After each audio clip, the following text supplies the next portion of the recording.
representative of the Nigerian Army College of Logistics and Management. And based on our back and forth interactions, we were able to come up with this program. And I want to assure you that whatever we have put together is a collective,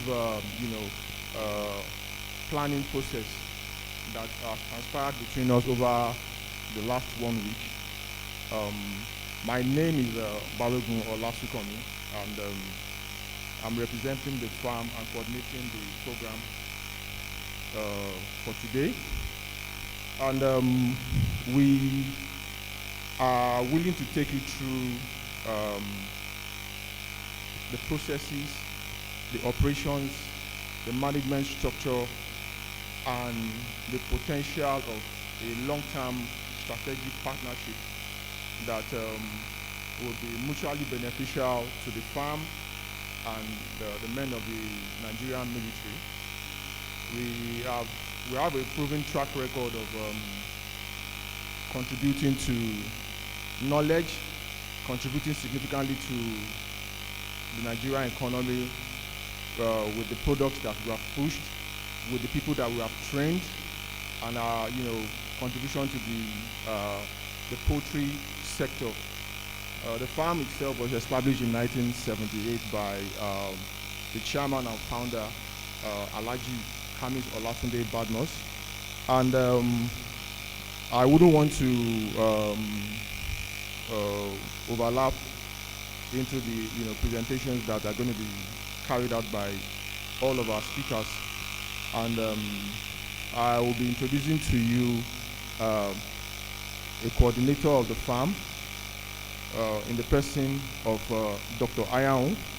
He has been with the farm, on the farm since inception, and his contribution to the farm so far to date has been positive and significant.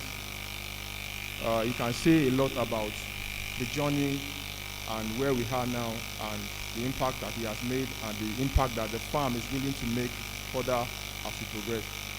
I also will be giving you the privilege of meeting with the general manager of the farm, the person of Alhaji Hakim Badmus. He has been a very, very strong backbone to the operations of the farm in general as well. And he will be taking us through a bit of the value chain process of the farm, of how the entire operations of the farm end up on the table, which is what we produce is chicken. So, and there are a lot of processes between the start point and the end point.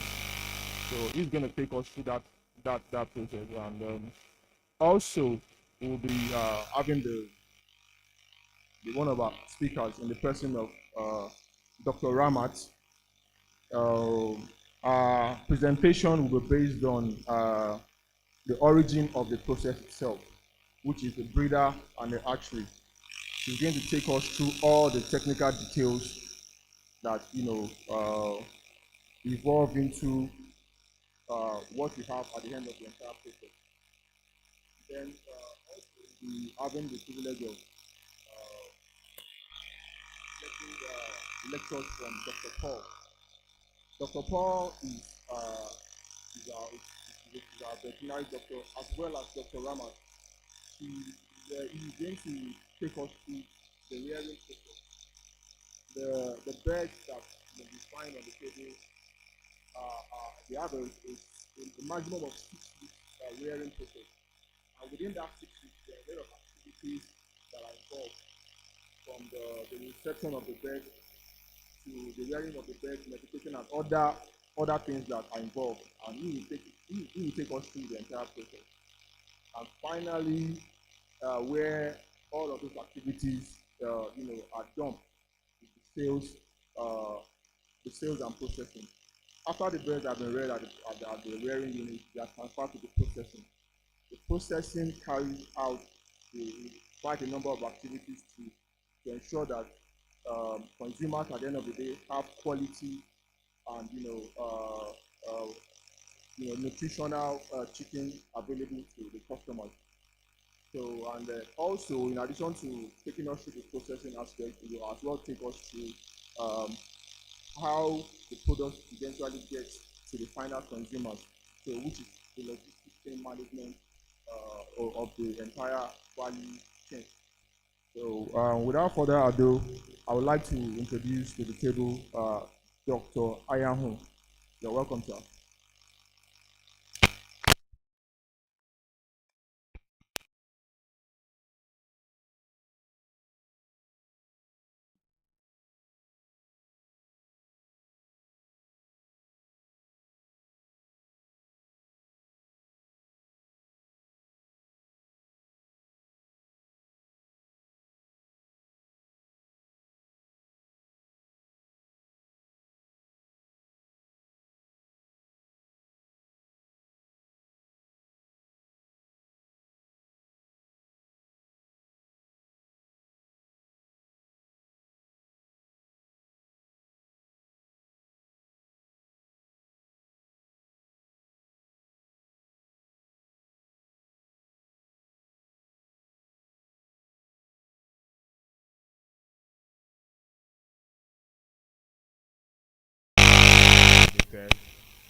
The team lead for this visit in person of Colonel A.O. Obiekwe, Director Logistics Studies, Chief Instructor, the Management Department, members of the directing staff, students of Logistics Staff Course 23 of 2026. I am Lieutenant Colonel A.M. Sunday, the sponsor directing staff for this visit. This morning, we are here to visit your farm in continuation of the lectures that were taught in the classrooms, and students will have to see what we have done there practically on ground to boost their understanding. So in that aspect, sir, we had to bring the students here, and we're grateful that you responded to us. But before I say much about the students, permit me to tell you more about the Nigerian Army College of Logistics and Management. The college is located in Lagos. It was established in 2002 to train officers in the areas of logistic management and how they can effectively support operations at both joint and combined level. And in doing that, sir, the college presently runs 4 courses.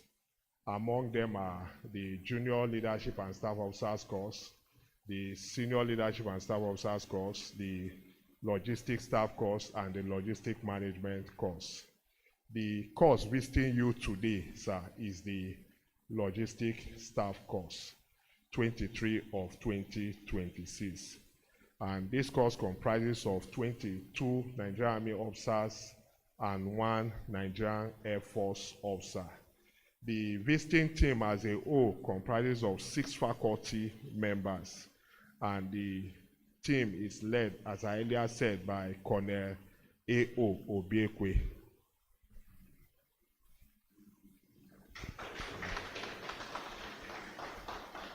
Next is the Director Logistic Studies, that's Colonel J.A. Emukbere, retired. We also have the Chief Instructors Management Department, Colonel U. Ogwere, retired. The members of the acting staff are Lieutenant Colonel S.I. Mohammed,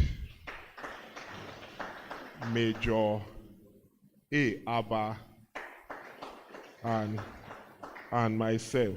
So before I take my seat, let me just say that our purpose of visit here this morning is to acquaint the students with an overview of your structure, your organization, and roles of your farm, and how it has contributed to national economy and development.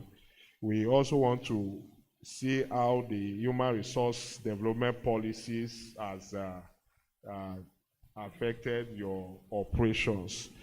In addition to that, we want to be acquainted with the logistic activities undertaken by your farm and possible areas the Nigerian Army can collaborate with your farm.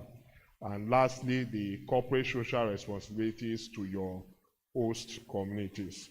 On that note, sir, I'll wish to hand over the microphone back to the Master of Ceremony. Thank you, sir. Thank you very much. We appreciate your speech. And without further ado, we want to progress to the welcome address to be presented by Dr. Ayaun. You're welcome, sir.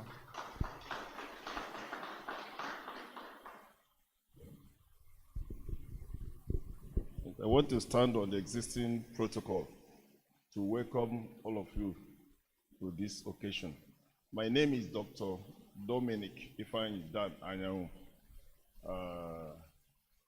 I happen to be one of the pioneers here, and I thank God for taking us the length we have been, and we believe strongly that we will be here. Toons Farm will be here. Yes. So generations will meet Toons Farms here by the grace of God.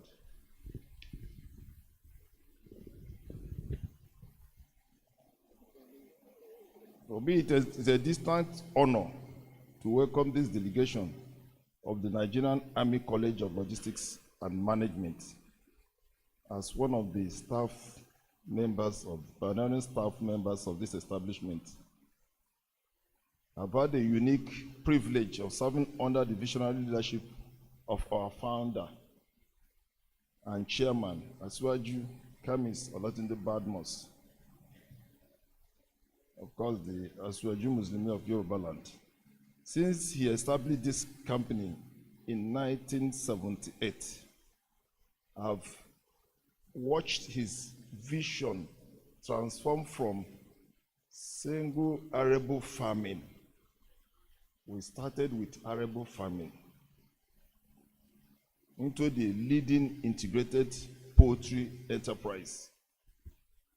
Chief Tunde Badmus' transition from a distinguished career in journalism to becoming a titan of the agro-allied industry and respected leader as the Asiwaju Muslimi of Yoruba land is a testament to the discipline and strategic planning that we strive to emulate in our daily operations.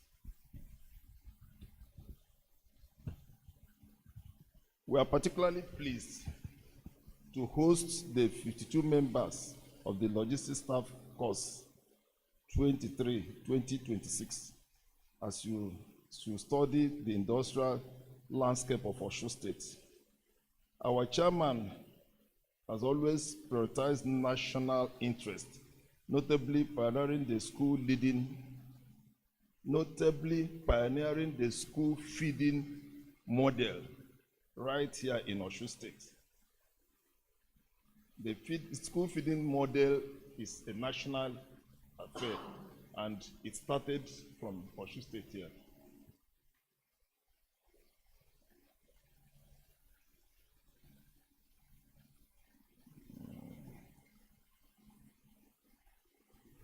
And it is in that same spirit of service that we open our doors to you today.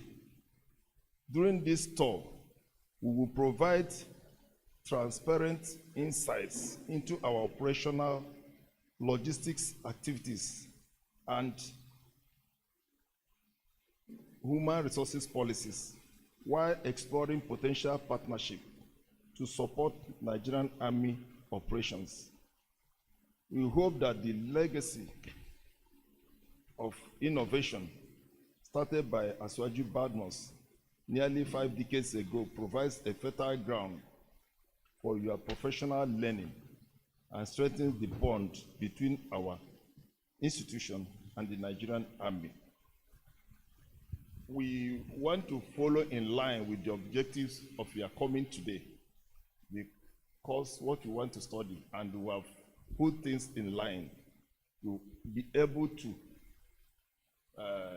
make an impact, make you get something you will go home with from what we are doing here. So you are really welcome to this occasion, and we want your contribution as the session goes on. If you have questions to ask. We will give you clear information on whatever you ask for, from operations to marketing. You know, because in an industry, marketing is number one. And it has been difficult for people to know why marketing is number one in any industry. In marketing, you are looking for what people want and to satisfy what they want. So you cannot just go into the industry without knowing what people are looking for. So marketing becomes number one. You must have a marketing objective before you go into any industry. So you are welcome to this occasion.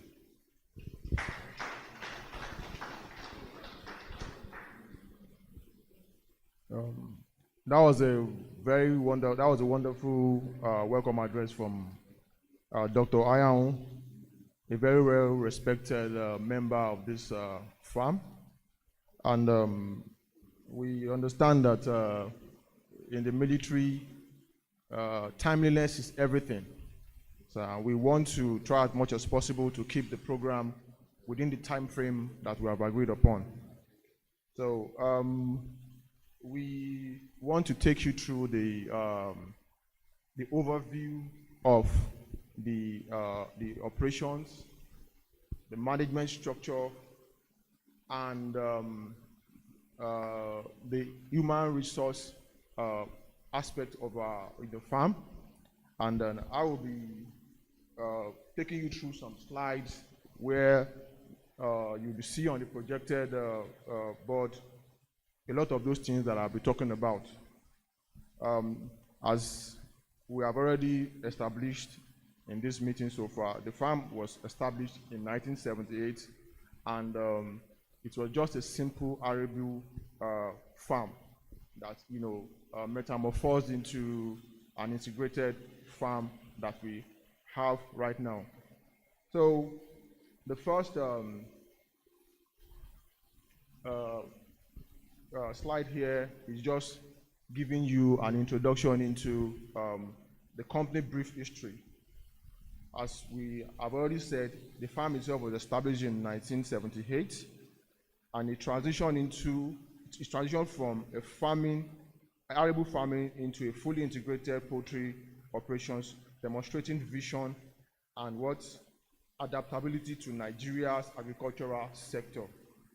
The core operations of the farm are, as I've earlier mentioned, we have the breeder and the hatchery, and we have the broiler rearing farm, and we also have the processing and the sales. If you look at it, all the list I gave you is in a sequence of production order. So that means from the beginning to the start of our operations, that is just the summary. So, and we have the recognition in the poultry industry as a leading producer in Nigeria, with benchmarks for quality, scale, and operational excellence across the industry. So we have our reach as far as the east. We have our reach, we are widely covered in the southwest, and we are open in terms of our scale and capability to get our product as far as the north. Our logistics management system is that efficient.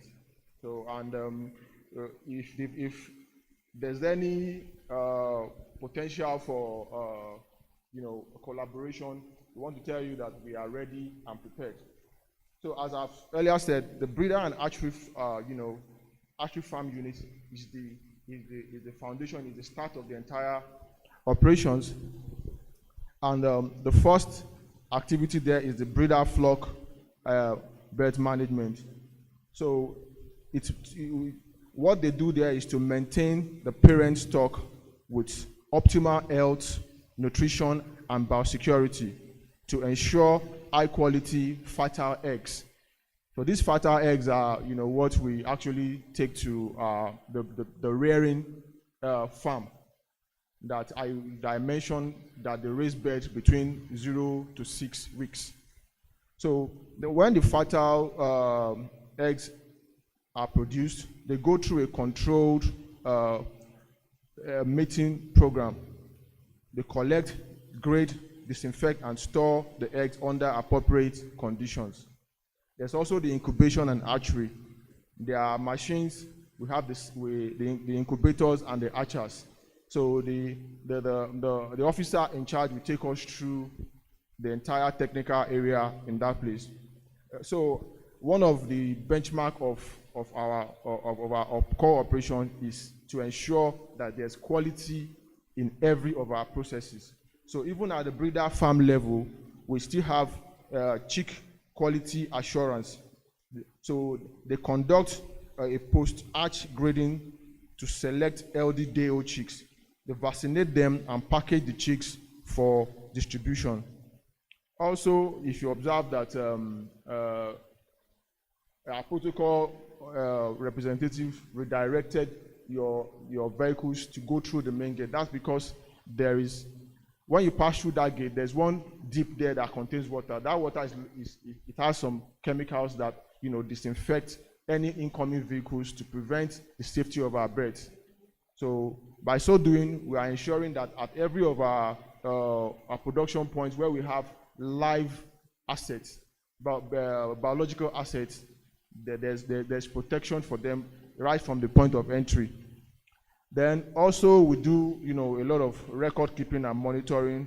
So our devices are so updated that we track the fertility, the hatchability, the mortality, and the output of these eggs to ensure that we have quality standards. So the next is the broiler rearing unit. Making reference to the eggs coming out of the breeder and hatchery, the next point of call now in our production process is the broiler rearing farm unit. The broiler rearing farm unit receives birds from the hatchery after they have undergone their, let's say, 21-day cycle of incubation and hatching. So they receive these birds to provide optimal temperature, feed, water, and care during the early and growth stage, which is usually what we call here the brooding stage. And after which they ensure, again, we're emphasizing on health and biosecurity control. We implement vaccination, we schedule disease prevention and strict biosecurity measures to ensure the health of our flock. After which we progress to the growth and feed management. As these birds grow, we have to monitor their feed consumption. We have to monitor their feed conversion ratio. So we have to be sure that the feed they are consuming is commensurate with their growth, so that we can know that the officers who are in the rearing, handling these birds are doing their job as expected. Then the other aspect of that is we maintain proper ventilation, the litter condition, stocking density, and temperature control for the optimal growth of the birds. So all of these are just a few of areas that the representative of the rearing unit will show us deep insight into as the lectures progress.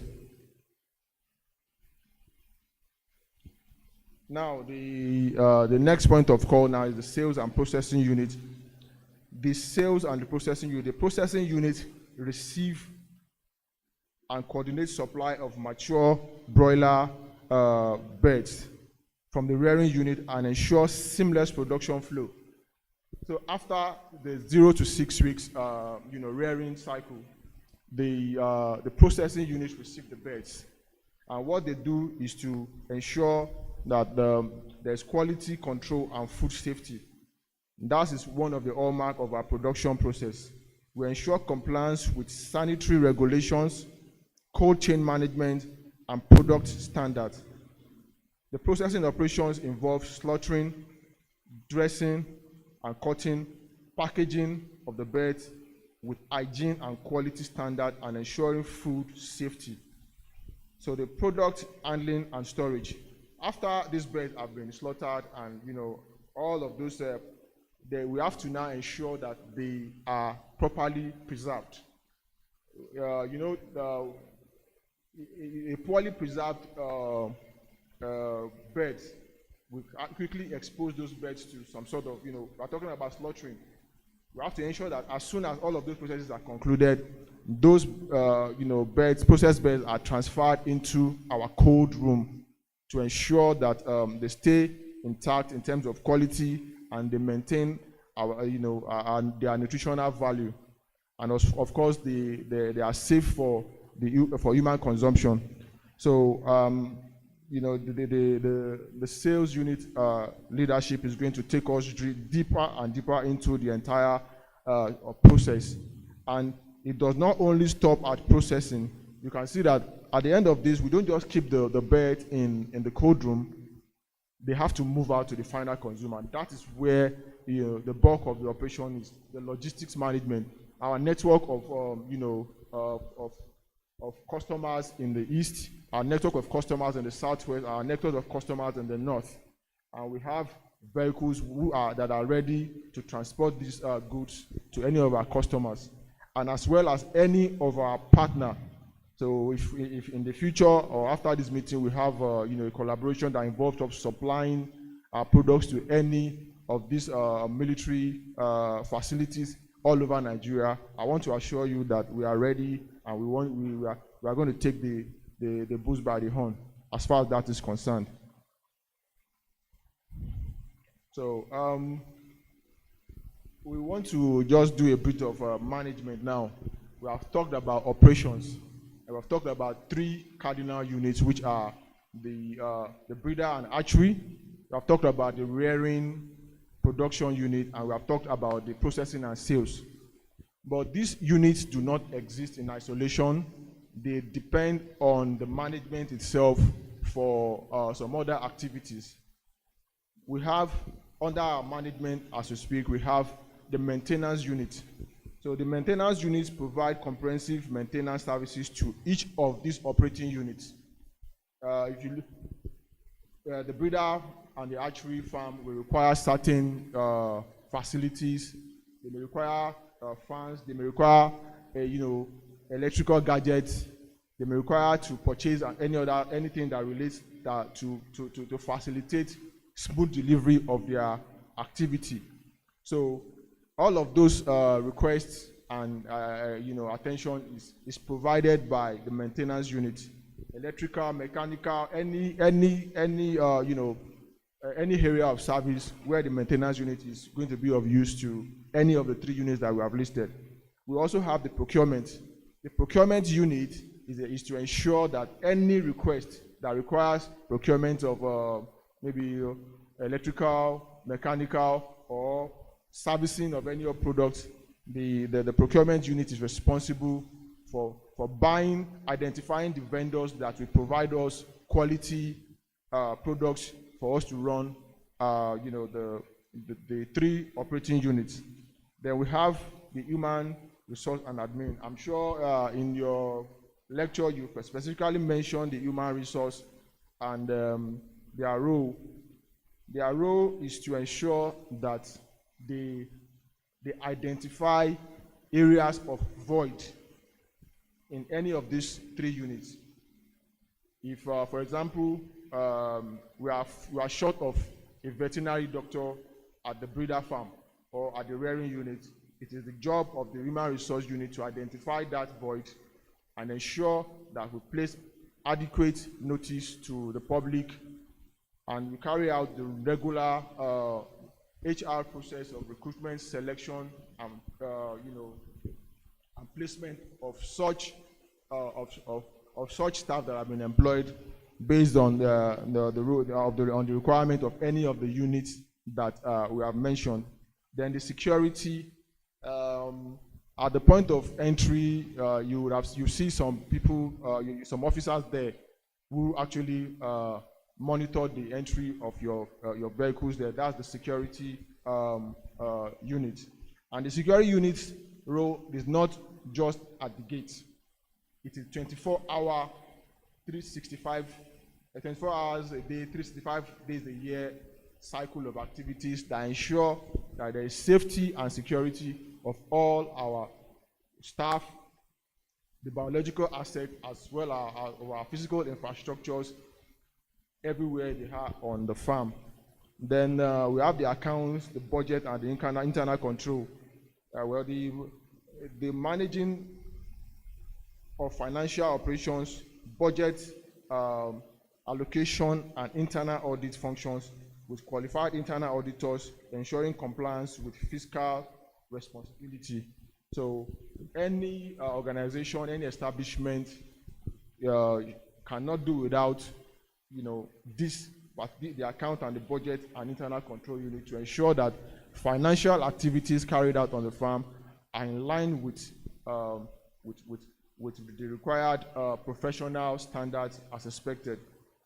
And under the management, we have the management unit functions, which is just a summary of what we do. And it also advances the integration process that we have been applying, which is the management unit that coordinates centrally the activities of the hatchery and rearing, the sales and processing units by providing essential support services to enable each operational unit to perform their function efficiently. So that's just a brief overview of the management role that coordinates the activities of the 3 units that we have earlier mentioned. So yes, I am aware that you specifically want to delve into the appraisal of our human resource development policies. And let me just give it to you in points as we have projected on the board. So the first step, as I've earlier mentioned, in the human resource aspect is to identify the area of void in any of the units.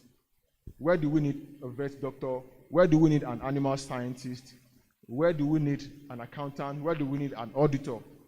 So after that area is identified, then we now place a notice to the public. We need staff in this area. So when these potential candidates have been interacted with through the process of interview and some tests that are carried out on them, then we're able to now identify the eligible employee who is capable of actually filling the void in terms of qualification, in terms of skills. After this has been achieved, then we ensure that they have a very, very smooth onboarding experience, so that a lot of people may be coming from a different background, and we allow it very convenient for them to have a comfortable sitting in their area of performance. So we also ensure that there's career progression potential in our system. We don't just employ people and keep them in one place. We ensure that they have growth as they progress in their career here.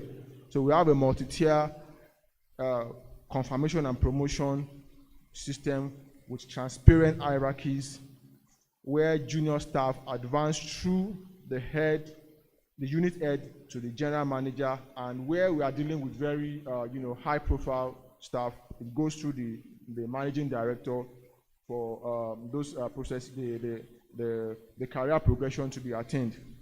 So we also have very good welfare and professional incentives for our staff. What we operate now is we ensure that in the entire workforce of Toons Farms, we ensure that 20% of our workforce are professionals and skilled employees. And if you have any organization that have at least 20% of the workforce professionals, they can lay back and rest assured that each of these operating units where these professionals have been deployed, we are getting quality deliverables from each of those employees who are skilled and professional.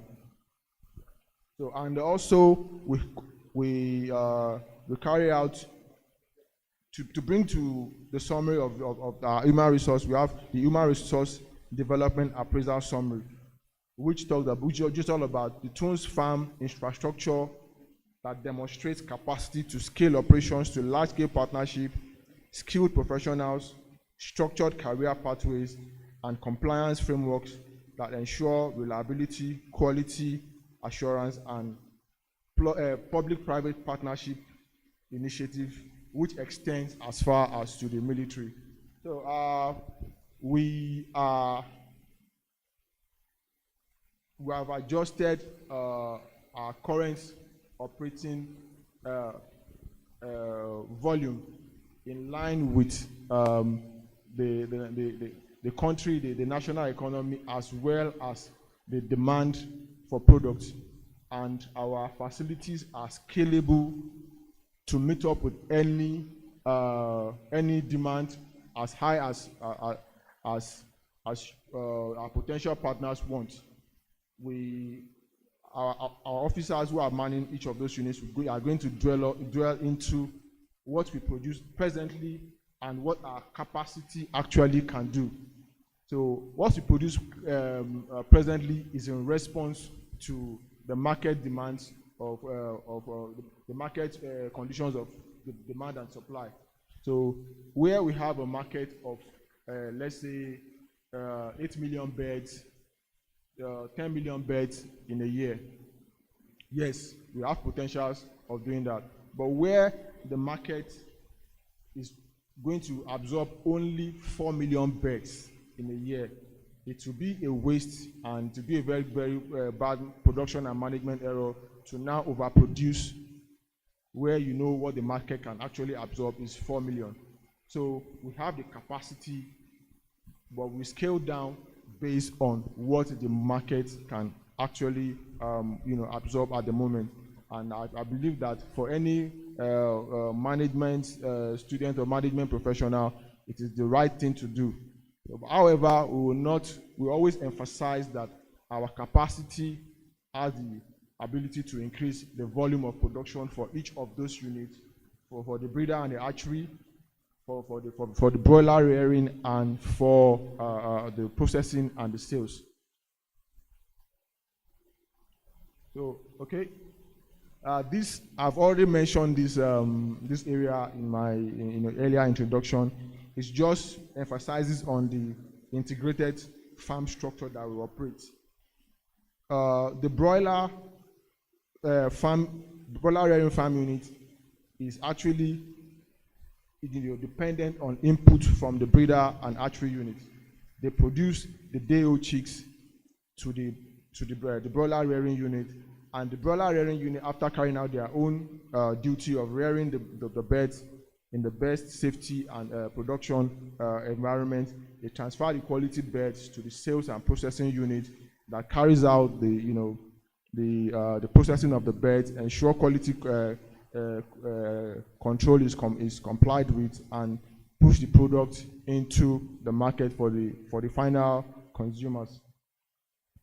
So, the aspect I also want you to go into is to know is the professional management expertise. So, which actually underscores the core ability of our management team and our professionals to handle volume as much as any of our potential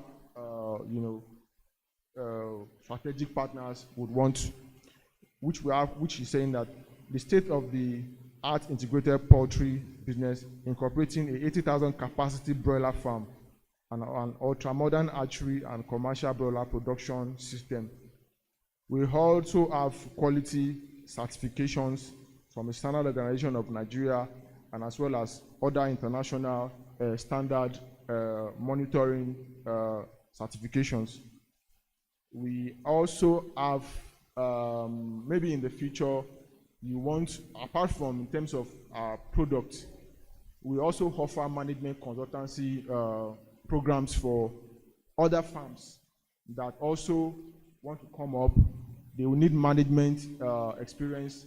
An investor wants to go into poultry farm production. He has the money, but he does not have the technical expertise.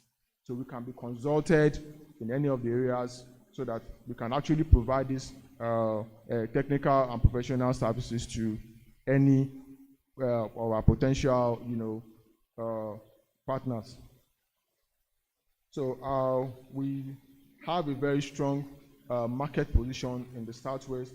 We have 35% of the market share in the Southwest. We have also influence in the national market. We are servicing the East. We are servicing some of those major oil companies in the East through our partners in the East, in Habia and in Port Harcourt.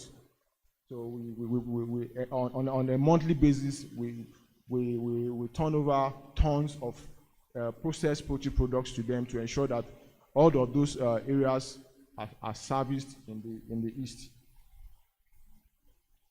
So one area also that we also want to shed light on is our area of contribution in terms of corporate social responsibility. So we are in the past, the farm coordinated and executed a program called the Farmers Agora Scheme, where registered farmers are supplied with inputs like day-old chicks. These day-old chicks are products from our breeder and hatchery farm facility. We give these farmers these day-old chicks. The farmers raise the day-old chicks between the 0 day to 6 weeks, and they return these birds for us to process and for the school feeding program and some other programs that the state government anchored. And we also are ready to partner with any of our any potential partner in that area. So as I've earlier said, we offer training and support. Part of our human resource policy is to ensure that we turn in students like you. Some students come from these polytechnics and universities who are students of maybe animal science and some other agric extension and all those programs. They may just need maybe 3 months or 6 months in industrial training processes. So we ensure that our doors are open to them, and it is not in the amount only about the amount we pay them as stipends for for offering them that training. It is also about ensuring that we contribute to the society in our own way by training these students and equipping them for their future career in their studies. So this AI is just focusing on the strategic partnership and consultancy that I've mentioned.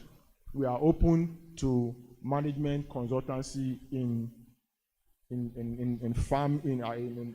poultry production in any of the areas. It could be breeder, hatchery farm, it could be rearing, it could be processing. We also have, if there's anybody that wants to go into feed production, we had a program that actually produces feed in very, very high volume for any of the potential partners that need that service in that area. We are ready. In the past, we have partnered with Gese Debarabi farm in Yola, and in that area we were able to come in and as an intervention consultant in the area of commercial feed mill, and chicken slaughter line and commercial layers farm. In Efugo Farm in Abuja, we consulted with them on the construction and management of an integrated farm comprising of a feed mill, a breeder farm, and a world-class hatchery. Then we also, in Osun State where we are the lead coordinator of the Osun State Broilers and Growers Production Scheme, where over 700 farmers, were involved, and the payout for the farmers throughout the entire cycle of that program was to the tune of about 780 million. The farm itself was involved in the school feeding program that supported the feeding of school children with chicken and eggs on daily basis. So it just further projects our own capacity. If a farm of our size can actually, carry out all of these programs without any hiccups, that means we are ready for partnership. We are ready for collaboration, and I want to have you, put your mind at rest that any form of collaboration that you have in mind, as far as our operations is concerned, our capacity is ready, our staff is ready, and we can go ahead from here. And in conclusion, I want to say that the farm is ready, because if you look at what we have at this conclusion, we have the production excellence. We have strong expertise in hatchery production, broiler and processing with world-class facilities and industry-leading standards. The Farmer Empowerment Program, we have a proven track record of empowering over 2,000 farmers and creating over 200 millionaires through the Agoras Schemes program. In the area of strategic partnership, the farm is positioned as a strategic partner for government, military, and private sector initiatives across Nigeria. So, through sustainable poultry production and quality management and consultancy services, Toons Farm contributes significantly to Nigeria's food security goals and agricultural development.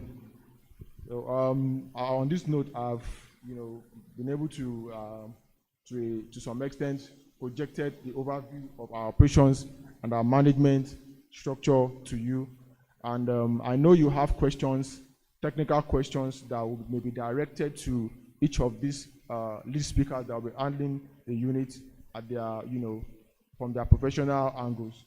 So I don't know if there's any question before we have our professional speakers to come on board.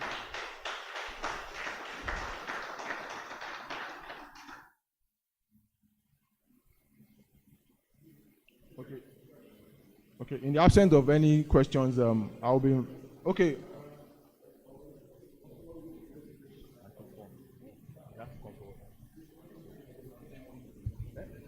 Please come to the front, sir. You have a question? Please come to the front. We have the question and answers. All right, that's fine. Please, Dr. Ramat, please.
backbone of our broiler unit.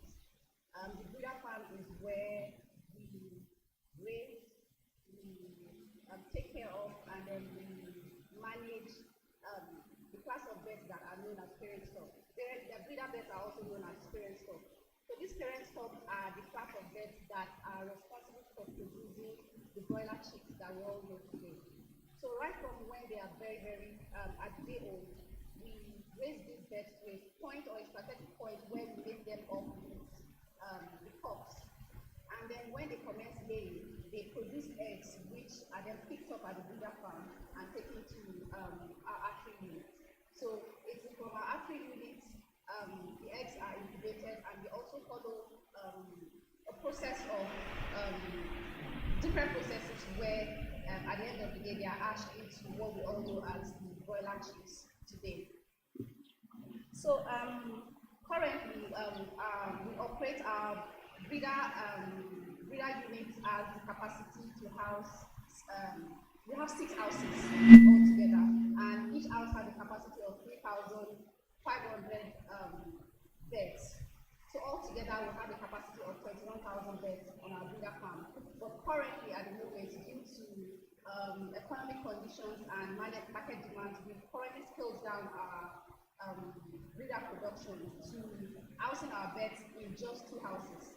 So we have strategically done this to ensure that they are placed at different ages. One house is going to house birds that are currently in the rearing phase, where the other house is going to house birds that are currently laying, which is the production phase.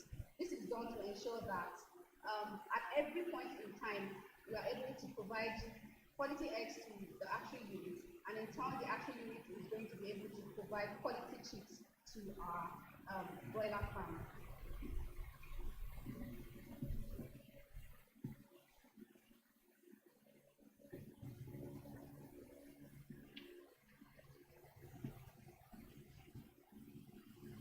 So I'm going to move to the housing system that we operate with in the breeder farm. So we have modern environmentally controlled system.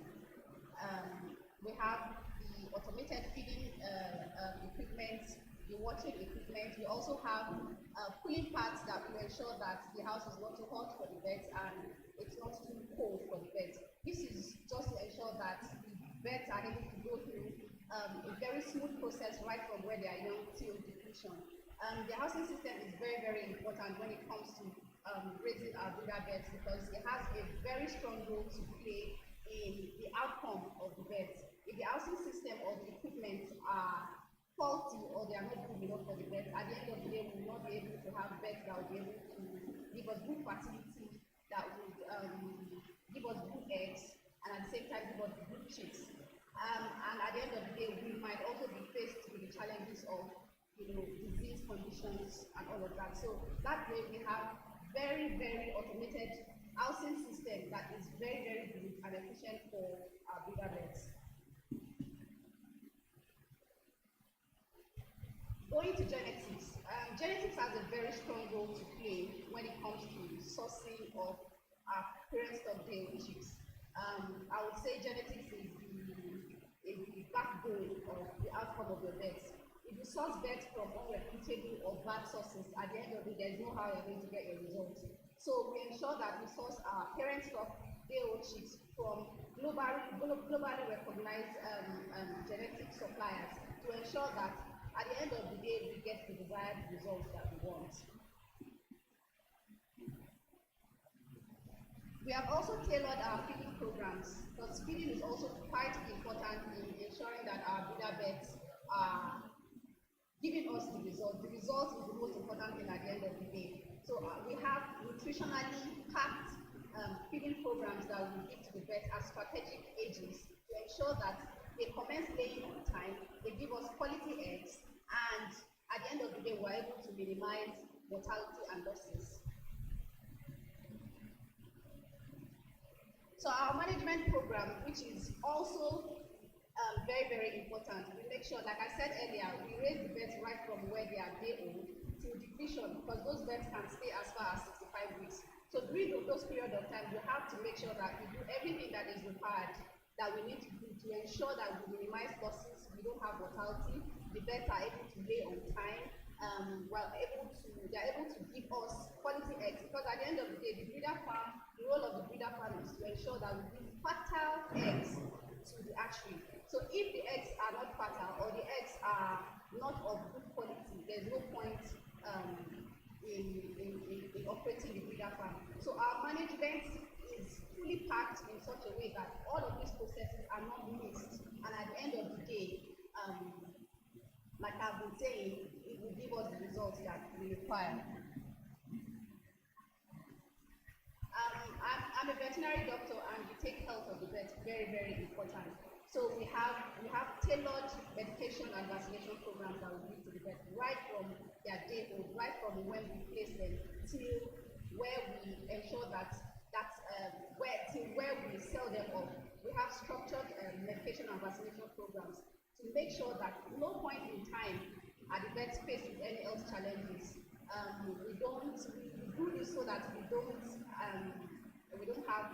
record losses, or we don't record high mortality for the vets. So we take the health of the vets very, very, very important. Biosecurity. Biosecurity is just the procedures, the protocols that are put in place to ensure that we prevent biological or harmful contaminants from gaining access into our production.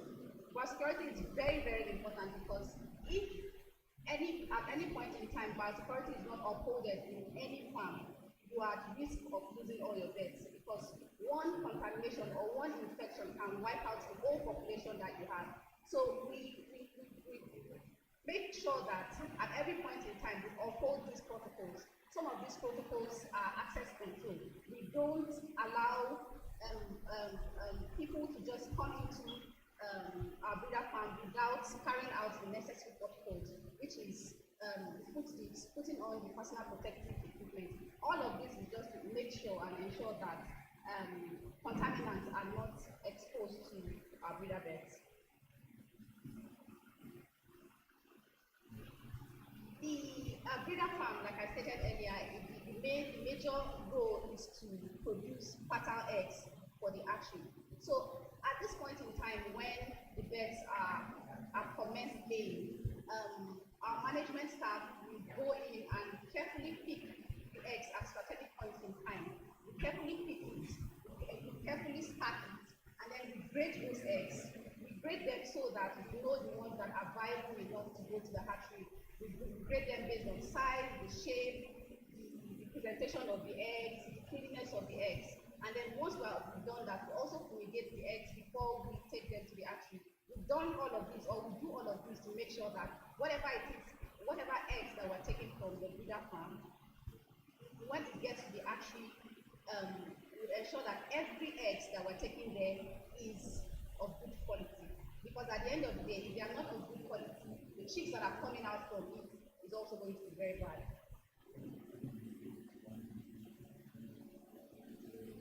I'm going to move to our hatchery unit now. Hatchery is just a place where the fertile eggs are converted to day-old chicks. So once the eggs are collected from our breeder farm, they are also taken to the hatchery unit. At the hatchery point, another grading is also carried out, because the hatchery unit also has to vet or certify that the eggs that has come from the breeder farm is of good quality. And at that point in time, they also carefully grade. And then after grading, they store the eggs in a controlled environment where the temperature is appropriate, because for the viability of the embryo, there's a particular temperature that the house where you're keeping the egg or storing the eggs needs to be for the viability. So once it gets to the our actual unit, all of these processes are followed. Then after that, once they've spent some time in the egg storage room, we go ahead to set our eggs. We place them in our machines. We have incubators, and then we have the hatchers. The eggs spend some viable time in the incubators, and then at a strategic time, we carry out what is called candling. Candling is to ensure the fertility of the eggs, because at the end of the day, I mentioned earlier that the eggs that are coming from the breeder farm need to be fertile. they need to be fertile, because if they are not fertile, they are not going to be converted into their own chicks.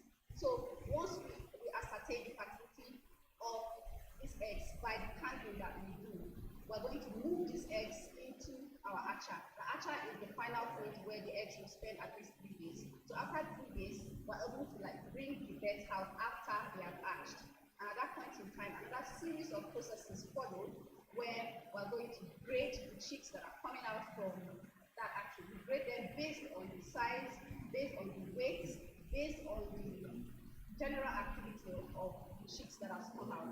This is to ensure that our broiler farm also have good chicks, because the broiler farm is not going to take chicks that are not looking okay from us. So we grade those chicks before we transfer to the broiler farm. So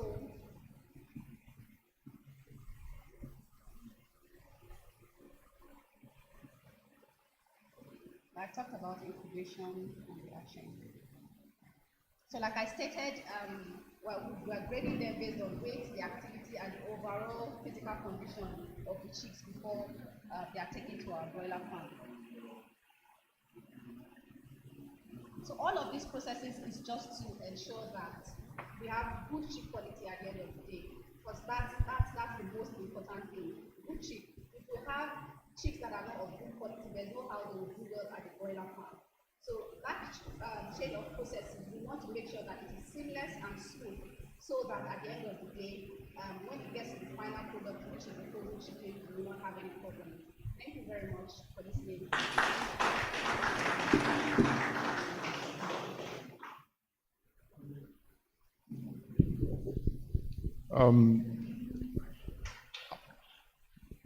Once again, I say very welcome to special visitors from NALCOM.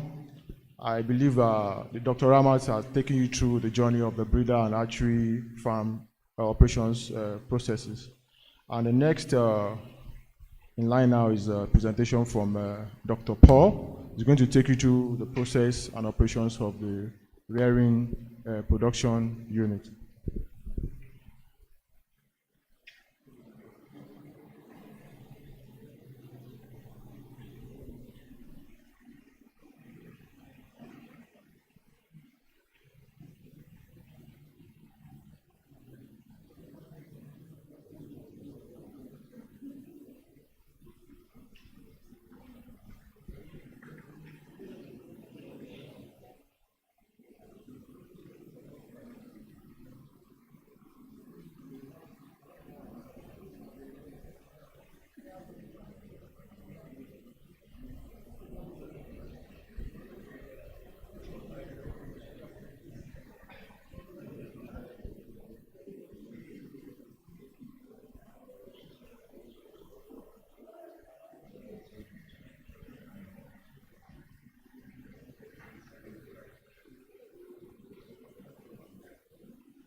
Okay, good morning, everyone. Good morning, everyone. Yeah. My name is Dr. Paul Oluwajimi, and I'll be taking you through what we do at the broiler farm unit. So as we've all heard from Dr. Ramat, she already took us through what happens in the breeder farm and the hatchery. So when the eggs are hatched, the chicks come to our unit, and that's where we rear the birds for a maximum period of 6 weeks before we now transfer to the processing for coiling.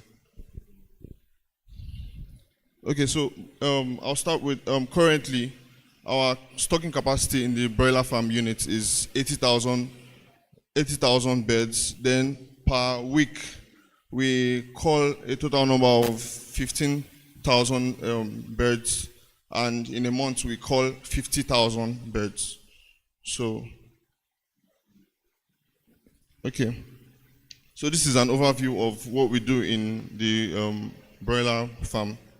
So all this, this is a list of everything that we do. So this is what helps us provide a good output in our beds. The first one is chick reception and brooding, then growth and production management, then core biosecurity measures, and production monitoring and performance management.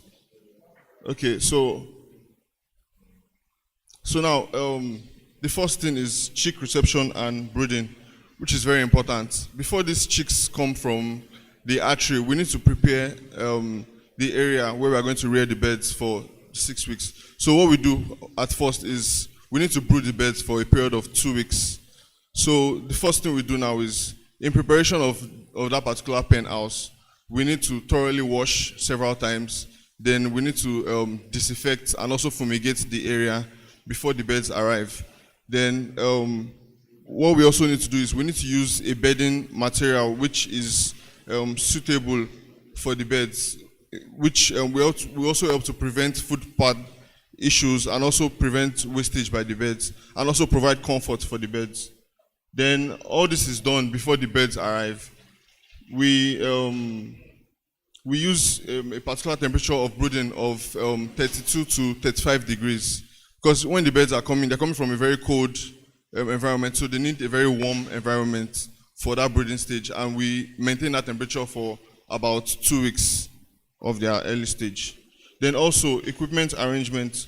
We need to make sure we arrange their feeders and the drinkers in such a way that it is enough for each of the chicks that arrives, so that none of them is going to lack. Then okay, so once the chicks arrive, we need to make sure we inspect each and every one of them to make sure we separate the ones that are healthy, very healthy, from the ones that are weak. So what we do is we have separate partitions for each of the birds. The ones that are weak, we make sure we put them separately from those that are healthy, so that we will prevent competition amongst them. Then also we grade the birds before we place them. We make sure we grade them. The ones that fall within the same category of weight, put them in a particular position.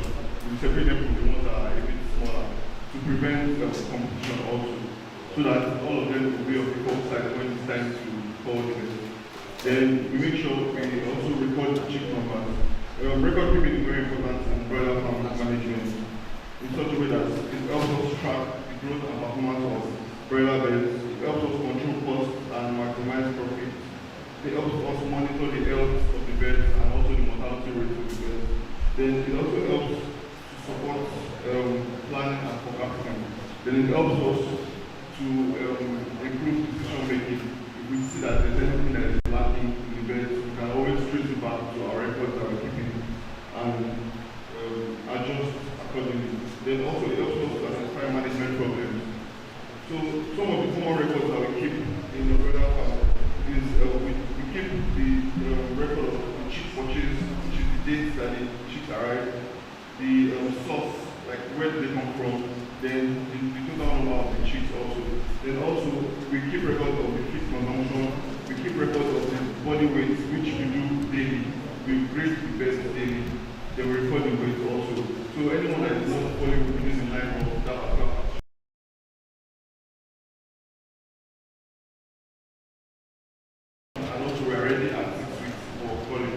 Then also, mortality and calling. We also make sure we keep records of mortality and also calling. Then medication and vaccination schedule. This is where the veterinary doctor comes in. We make sure we have a medication program and vaccination program that we follow from time to time. Then also, the environmental condition, also temperature and humidity. We make sure we keep that every time, which is also very important. Then, before the chicks are placed, we make sure we provide clean, cool water, which is supplemented with vitamins and electrolytes. So this water is medicated and also supported with electrolytes. This helps give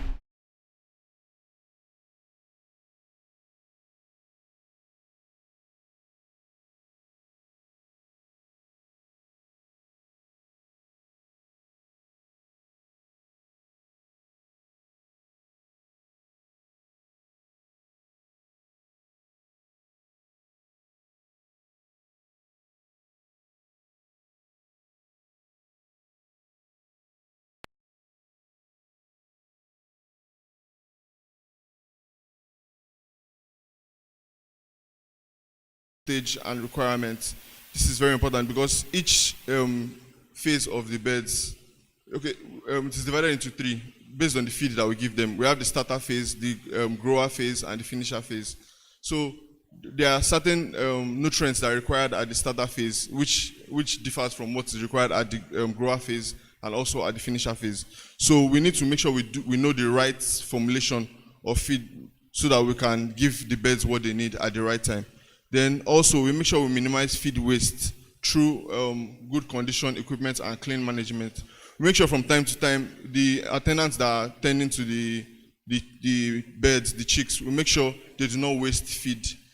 We make sure they do not waste feed from time to time, and also the equipment we use, we make sure we do not use very flat feeders. We make sure we use something that is a bit raised so that because the chicks are very funny, they tend to like scatter the feed on the floor from time to time. So we make sure what we use is not very flat also. Then from time to time also, we monitor the quality of the water that we give our chicks, our birds basically. We make sure from time to time we do water tests to know if there's anything wrong with the water where our birds are taking in. And also we maintain appropriate feed intakes. Then regular weight sampling, like I said before, we take the weight of these birds regularly. Every day we make sure we do the sample weighing of the birds every day to track the growth of the birds also. So, like Dr. Ahmad said, core biosecurity measures is very important in any farm. You need to make sure you restrict access of just any personnel.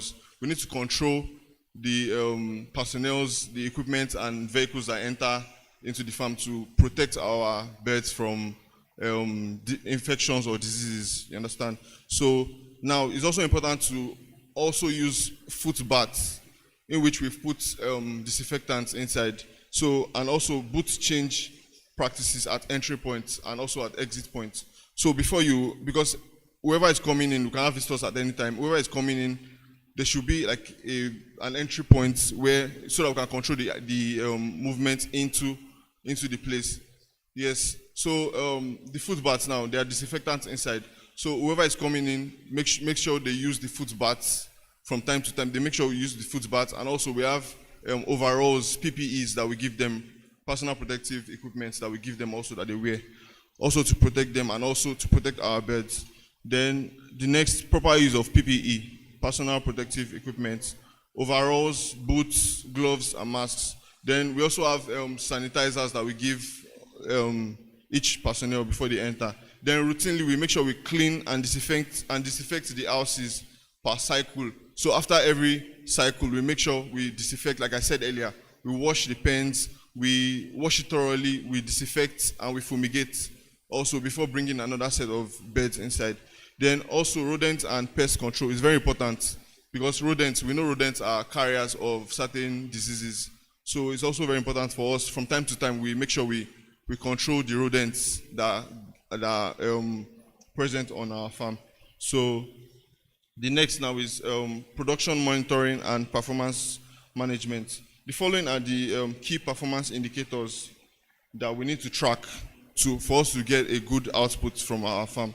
The first one is weight gain.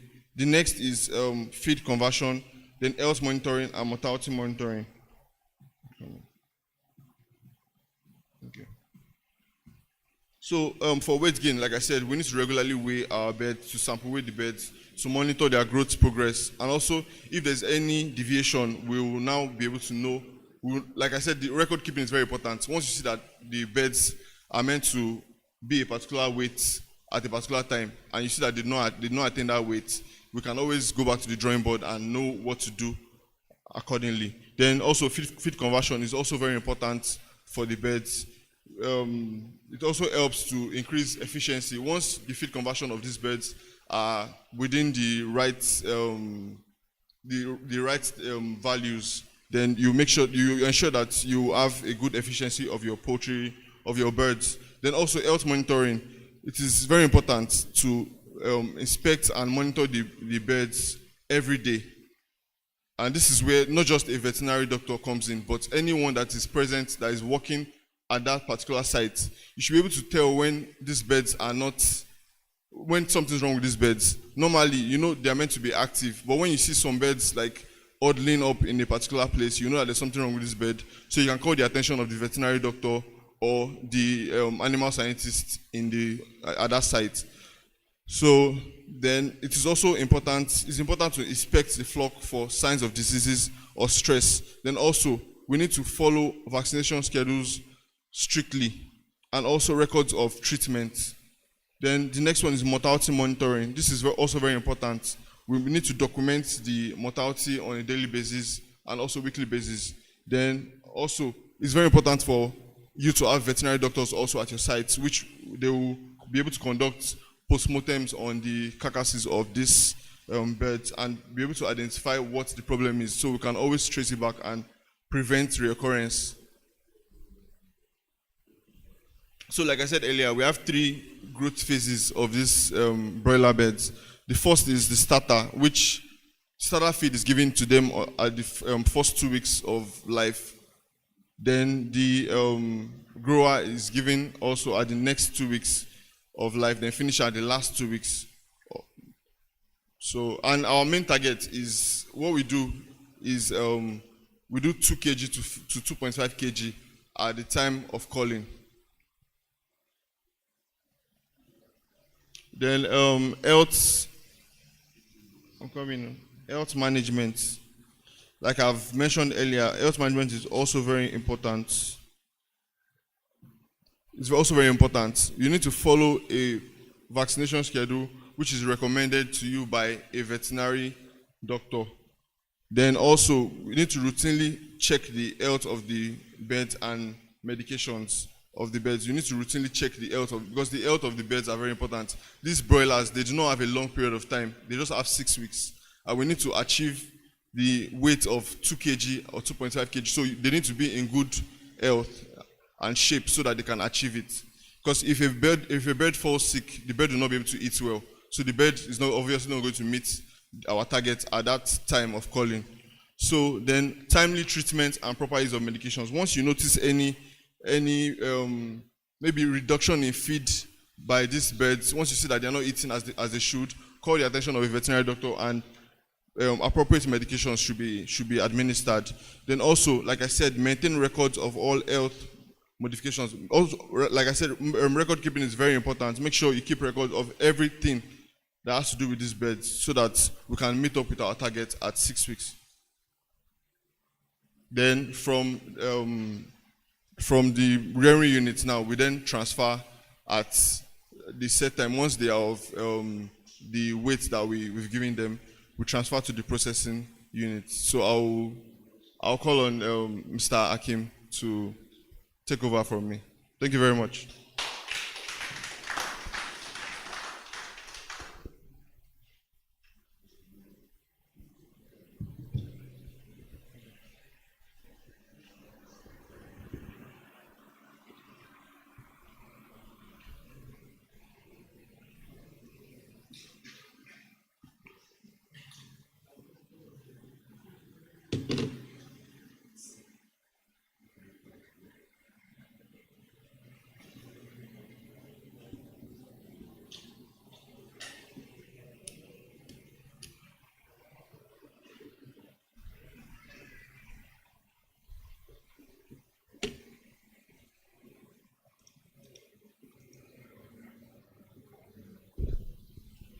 Good morning, ladies and gentlemen.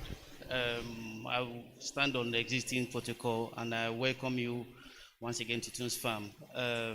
Like my 2 other colleagues have said, we have the breeder hatchery farm, and we have the rearing farm, and the final stage is the sales and processing. So if you notice, Dr. Ramat in hatchery said the eggs spent 21 days in hatchery, and Dr. Paul says he raised the birds for 42 days, which is 6 weeks. And within us, we usually sell the birds within 3 to 4 days. So the total life of the birds in our farm is 65 days from the egg to the table. So we call it farm to table. So from egg to table means that the total journey would take 65 days of the life of a frozen chicken. So for our processing plant, our processing plant is divided into the processing plant is where we slaughter the birds. So where we slaughter the birds, we have the arrival. That's where we keep the birds before we slaughter. Then once we slaughter it, it goes into a hot bath so that we can remove the feathers. After that, it goes straight to the refrigeration. We remove the intestine and the offers in the chicken. Then from there it goes to the chiller. So at the chiller, the temperature of the chiller is usually -4 degrees so that we can drop the temperature of the beds. And then within 5-10 minutes, it is packed and it goes straight into the blast freezers. So at our blast freezer, we blast the chicken for 17 hours at -35 degrees. After that, after 15 hours, we take it straight to the preservation where it stays there for 72 hours. After 72 hours, we have to ship it out because we produce based on orders. And like the presenter, Mr. Sukomi, said, currently, due to the market, due to the economic factors, we don't produce based on our capacity. Our capacity, we have 3,000 capacity, which means that we can slaughter 3,000 birds in 1 hour. So in a whole day, we have the capacity to slaughter 15,000 birds. And in a whole year, we have the capacity to slaughter 8 million birds in a whole year. But currently, we are running a capacity of 1,005. We are doing 50% of our current capacity. So in a whole day, we slaughter roughly 8,000 birds in a day. So the whole line, the whole operation of the processing line does not exceed more than 6 hours in a day. So on quality control, we are audited by Aspiral. It's an international organization audit in South Africa. They come over here and audit us annually, and we are also audited by NAFDAC and SON. Currently, we have another audit for Thursday by SON, and that's why you may not have access to the facility currently in our processing slaughterhouse. So in that area is also where we have our cold rooms. We have a cold room of 50 ton capacity, but we currently use 20 tons, and these 20 tons is a redundant because we don't keep our stock more than 3 days. By the third day, the sales team will dispatch every product inside the cold room. And we are also satisfied by ISO 910. So I've spoken about the product and handling, where I told you that once we slaughter the chicken, it goes straight to the chiller.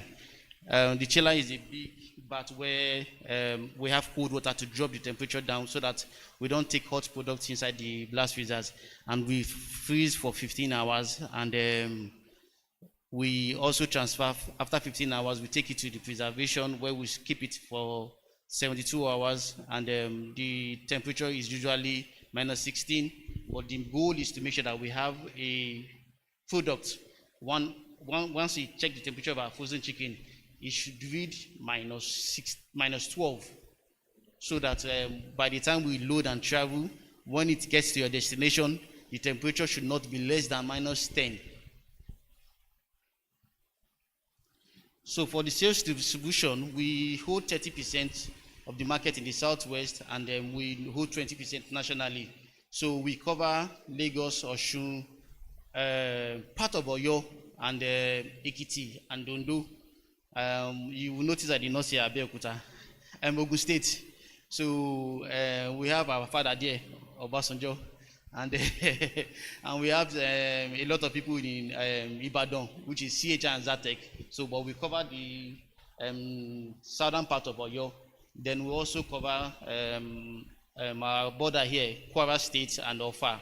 We cover Ilorin, Ofa also, and we also have two major distributors in the east. We have one in Rivers State and we have one in Abia State. So those ones usually supply the IOCs, the international oil companies. Those are their major customers. And weekly, both of them take 10 tons each weekly. So that's 20 tons going to the east every week. And within here, we supply weekly. We do 25 tons weekly within the southwest here. So roughly in a week, we do up to 40 to 50 tons, but our installed capacity, we have the capacity to do 100 tons. So we also, there was a time we were also doing school feeding program. We covered Osun and on those states also. So for the product turnover and freshness awareness, that's where I spoke about the 72 hours turnover time. If you slaughter a chicken today, it has to leave our premises in the next 72 hours. But mostly we do 24 to 48 hours. It gets to your destination. So we don't keep chicken and store and look for market. We already have our market, and we produce what Nigerians can consume and not what or not our installed capacity. And we also look at the local demand before we produce also. So for the logistics, and cold chain distribution, we partners with some companies which are into logistics, like Red Star, MDS. They are into logistic companies. They are into cold chain logistics. So they come over here, they pick our goods, and they deliver wherever we tell them to go to. So we kind of outsourced that line of operation due to we believe in doing what we know how to do best, which is raising chicken, but handling logistics is being done by a third party. So for our inventory management, we do a first in, first out system. So even if we slaughter a chicken, the first one that goes in must be the first one that comes out, even if it is 72 hours.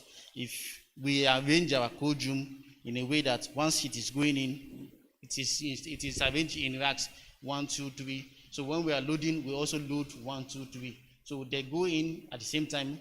They go in batches and they come out in batches, and it does not.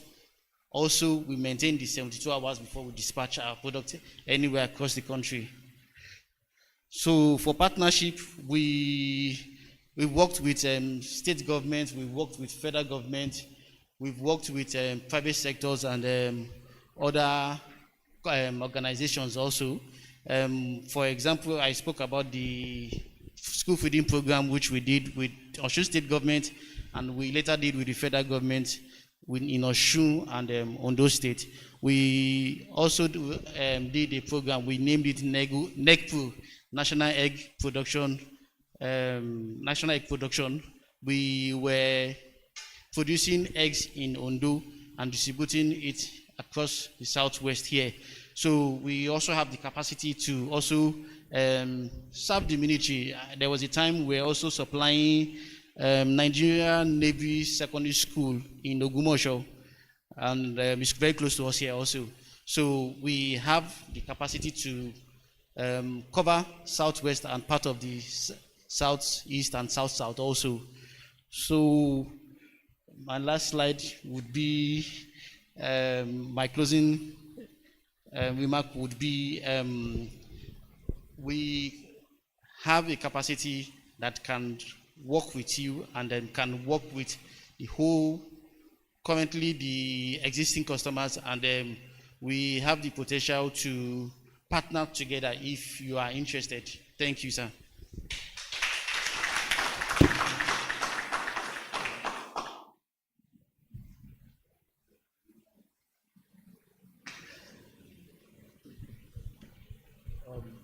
Thank you.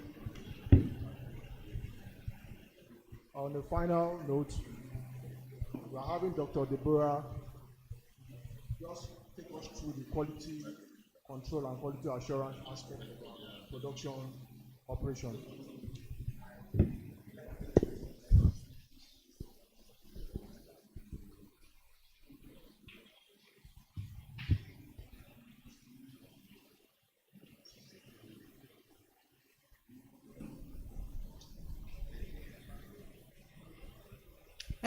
Good.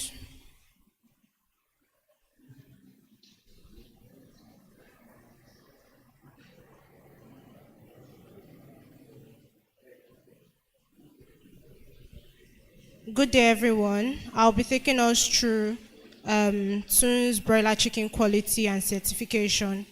For the operation we run in Toons Farm, we are in accordance with the requirements of the Global Food Safety Initiative.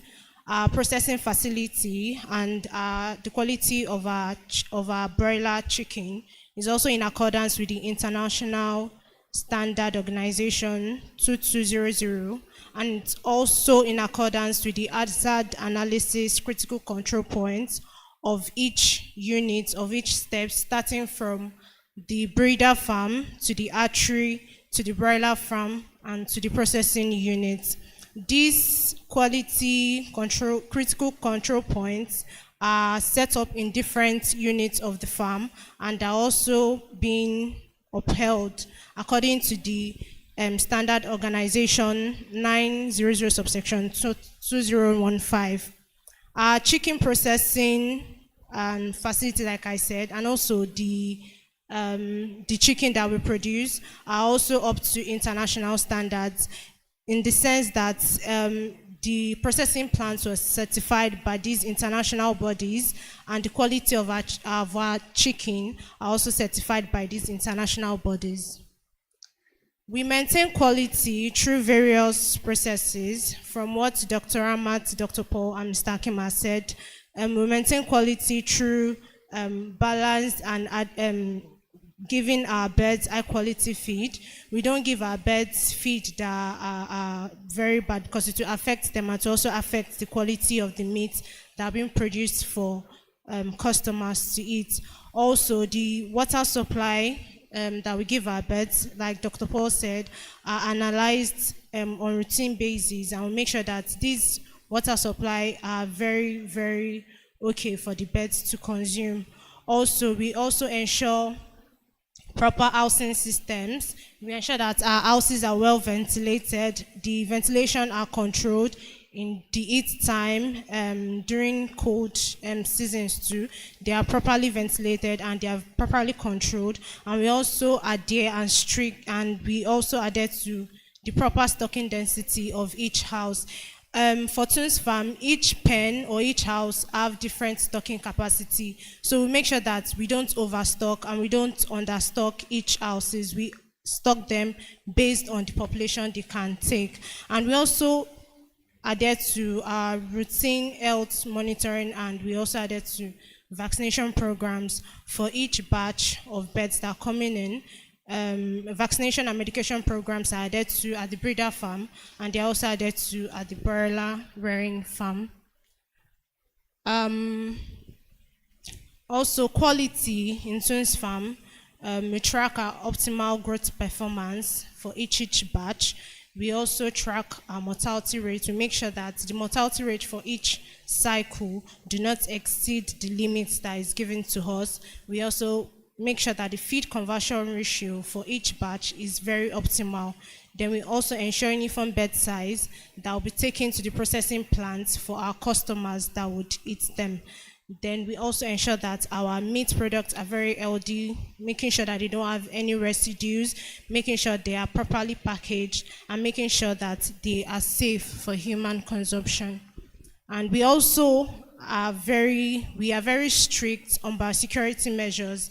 Like my colleagues have said, we are strict on biosecurity measures because any slight mistake, any slight introduction of infection or diseases into the flock can wipe out the entire pen. So we are always very careful, and we are also very strict on biosecurity and safety measures for the birds, because if we get them into the pen and at the end of the day they die, there is no point in us running this business. And we also make sure that our broiler chicken are certified, and our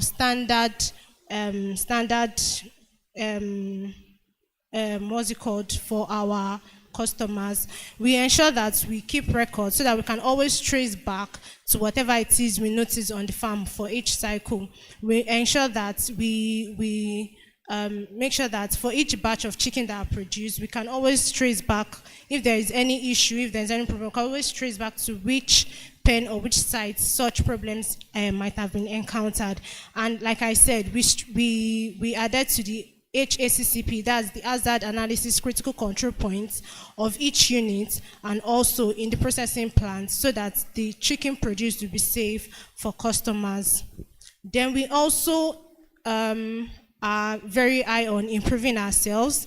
We train our staff continuously so that they would know what they are supposed to do to properly improve the management of the farm. We also stick to our performance tracking indicators, like Dr. Paul had mentioned in the slides earlier. We make sure that we, the veterinary doctors, are always on site to daily supervise the birds, to daily supervise their health, their feed intake, and the necessary things that we need to do. And we also extend the training to outsiders that might be interested in production. In summary, good chicken quality means good management, improved biosecurity, and also improved standards. This will ensure that the meats that are consumed by our consumers are always safe for consumption. Thank you.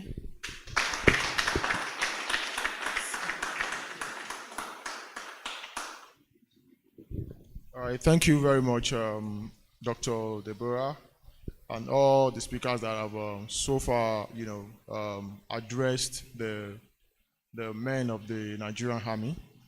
At this point, we would like to entertain questions that will be coming to any of our speakers as far as this program is concerned, and the floor is open. Thank you very much.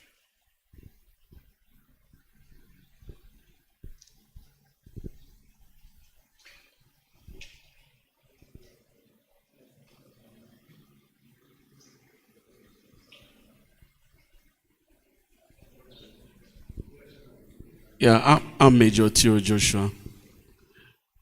Producing broilers to the public, how do you ensure that those broilers are antimicrobial free, antimicrobial residue?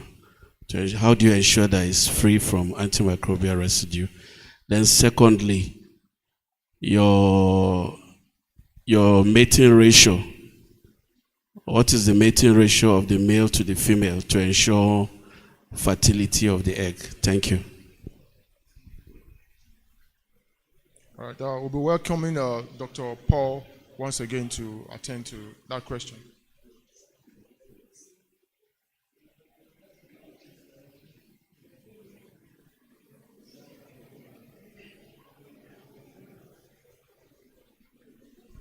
Dr. Paul, please.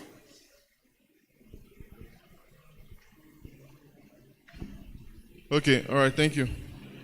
We make sure we have a standard withdrawal period for birds that are ready for culling. We do not give them antibiotics. We have the standard withdrawal period is about 2 weeks to culling. We do not give anything antibiotics. So by that time, we know that there's no residue in our meat. So thank you. No. Dr. Rama to answer the second question.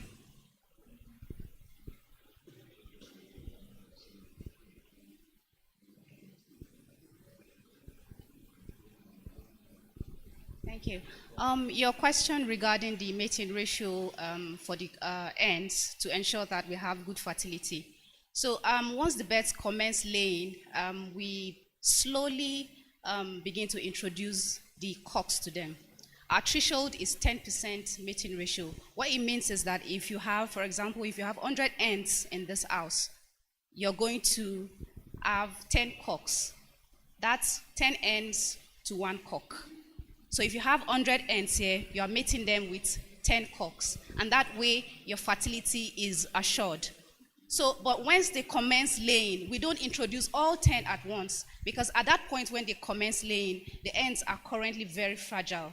Like mating can sometimes cause mortality because the ends are quite heavy, and once they begin mating, they can kill the ends. So slowly we start with 2%. Then as they progress in age, we increase the fertility, the mating ratio to 3 to 4, and like that till they get to 10%. Now, to ensure that our fertility is also assured and is not tampered with, we have what we call spiking cocks.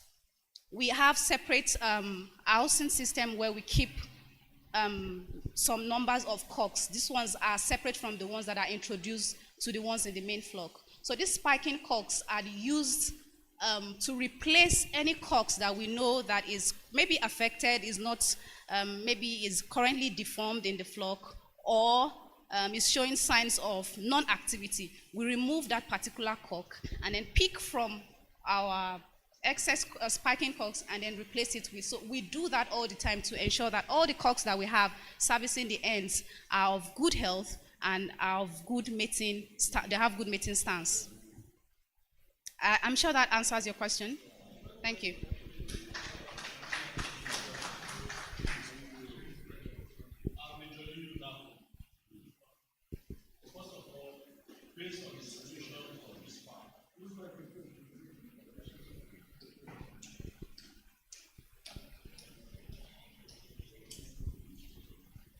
I'm Major Yuyu Nahum. Based on the situation of this farm, I want to ask how you control reptiles and some mammals that may feast on the chicken and eggs.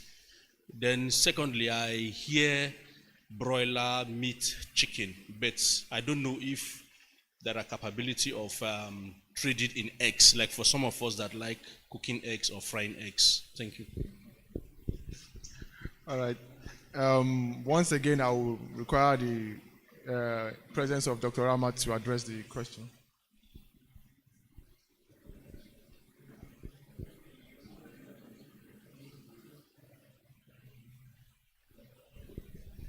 Okay.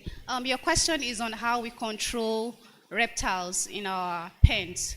So usually before we begin stocking, we have routine activities that we carry out in the pens before the birds arrive. And some of those routine activities is proper fumigation, and to answer your question is the baiting.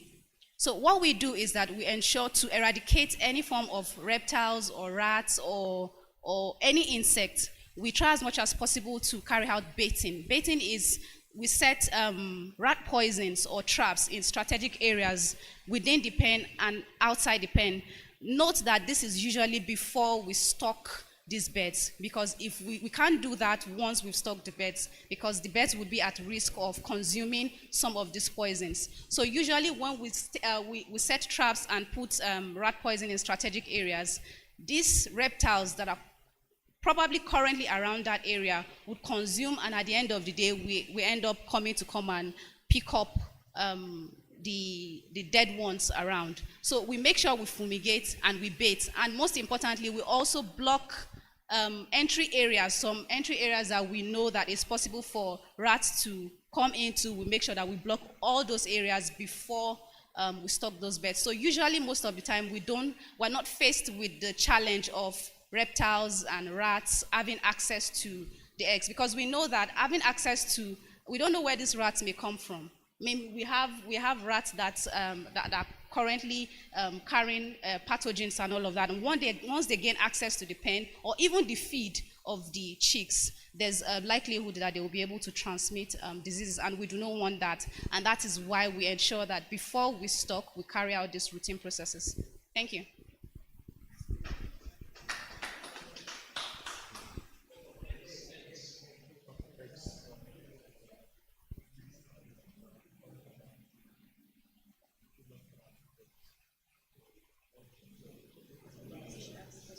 Sorry, maybe I did not get the question of the eggs correctly. Can you come again? Trade. Oh, okay. So our eggs are just strictly for archery. No, not we raise breeder chicks here. For the table eggs, those are for the ISA browns, which are the commercial layers, and we don't currently operate on commercial layers at the moment. That may come in the future, but currently we're strictly operating within the capacity of raising just breeder bets, which are the parent stocks, and which are the ones that are responsible for producing eggs that produce broilers alone. So the eggs are strictly for our archery, for hatching, and not for public consumption. So maybe sometimes in the future, the farm will go into commercial layers or any partnerships that requires that. Thank you. Is that okay?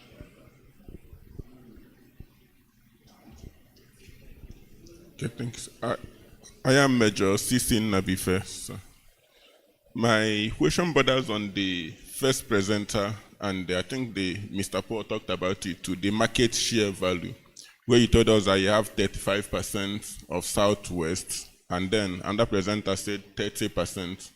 And then 20% to 25% of the entire country. I want to confirm how you were able to determine this market share value, because it's a vital information that can be quoted, and considering the other farms and what they do, and from the information from the media that we see heavily rely on importation, over a good percentage of our poultry consumption is imported. So I want to confirm this market value, how you determine them, and what it is for other contributors in the market, like the importers and other local farmers too. Thank you. Thank you very much for that very important question. In our discussion so far, we were very particular about our installed capacity and what the market currently can absorb, and also putting in consideration the number of players and competitors that we have in the market. Currently, we do not, just like the lead for the processing and sales unit has spoken, what we currently, the volume we currently produce is in line with what the market can actually absorb. We do not overproduce. We do not want to incur costs, while spending a lot on preserving those products that we have produced where the market is not readily available to absorb them. So what I want us to actually get correctly, sir, is that we have capacity to service the market as far as 35%, but currently our production is in line with what the economy and the demand is dictating, which is one thing that any manager will be very conscious about. And also we are aware of imported chicken and all of that. We want to assure you, based on our quality standards, that chickens that are imported from abroad have our quality people would have been able to shed more light on the kind of preservatives that have been used to sustain these products on their way down to the country. These products spend weeks on the sea, and we have just told you that within 48 to 72 hours of production, our own products have been concluded and have left our premises. So that there's a very, very, very clear quality assurance gap between chicken that is imported from abroad and chicken that we produce here based on our own operating standard. So as we are glad that you have been opportune to go through our quality process, and if in any discussion with anybody within the military or outside, you'll be able to convince them that going for this imported chicken is not actually the best.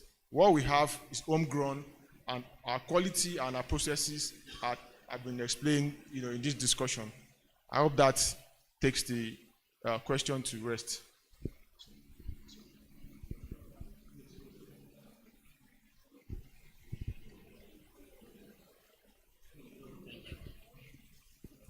I'm Squadron Leader G. Abdurrahman.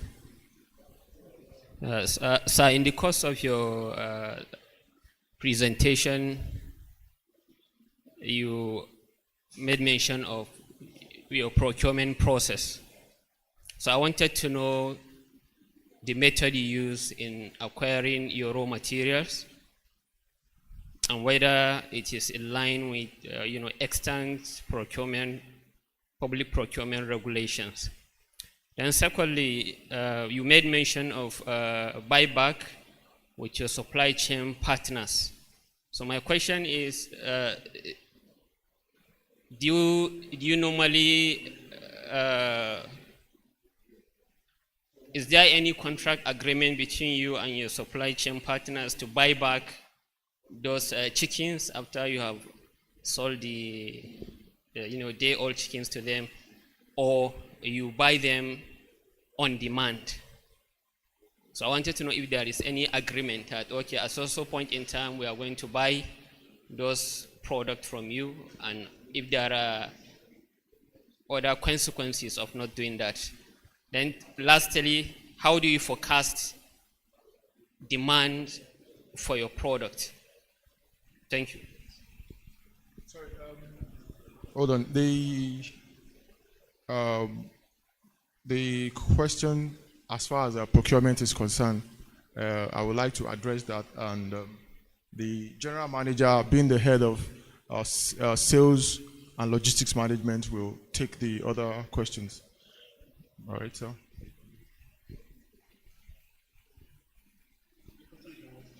It's on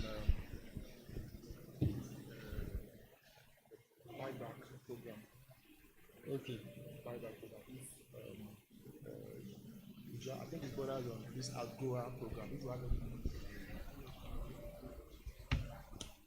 okay, customers guide on that. Do we currently run that? No, we don't Good morning, sir.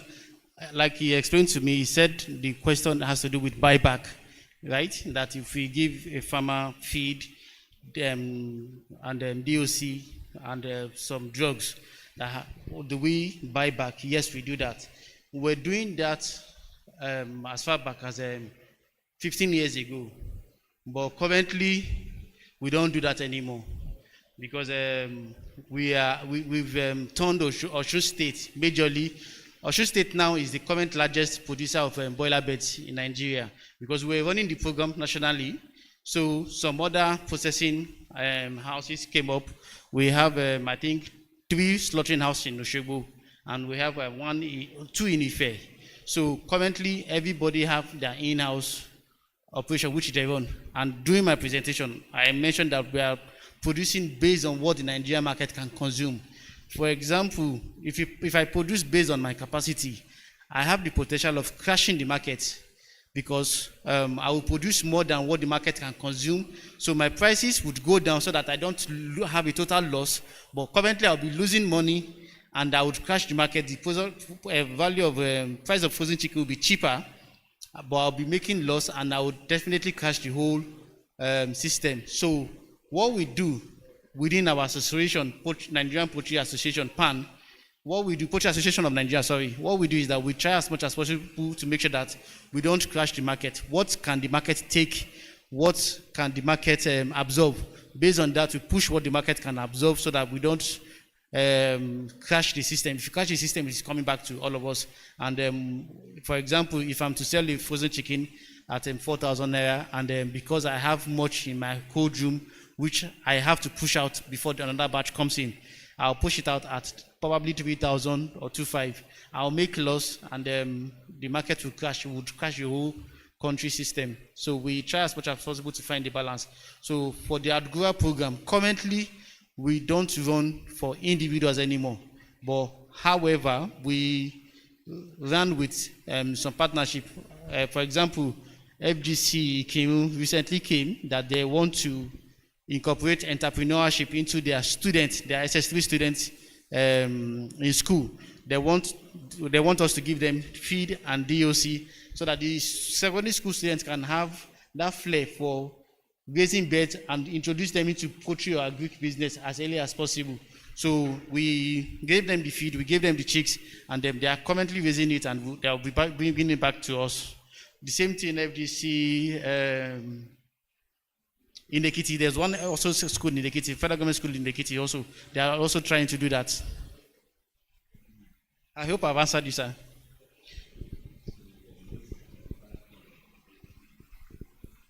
Yes, sir, to address your question on compliance with the Bureau of Public Procurement, so, one of the fundamental elements in public procurement is the planning. So we ensure that we do our vendor evaluation.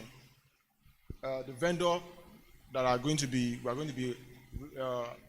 relating with have to be properly assessed in terms of capacity, in terms of carrying out. So we'll carry out the kind of survey to establish their capacity and capability and their track record, so that we know that they won't mess us up in the middle of our procurement. So before then, we also carry out the tenders are there's tenders are issued to actually know which vendor is going to give us the best in terms of quality, in terms of time of delivery. So those are one of the elements of procurement that are in line with the Bureau of Public Procurement, and I can assure you that we are complying diligently with those. Thank you very much. So,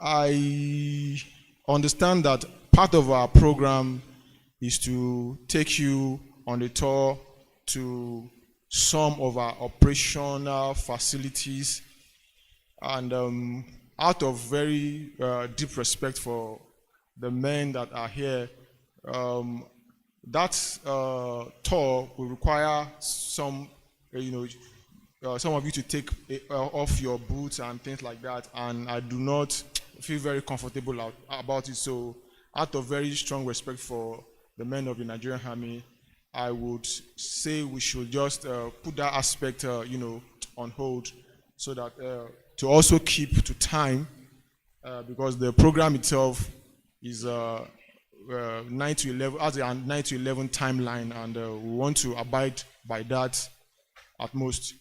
So before we give the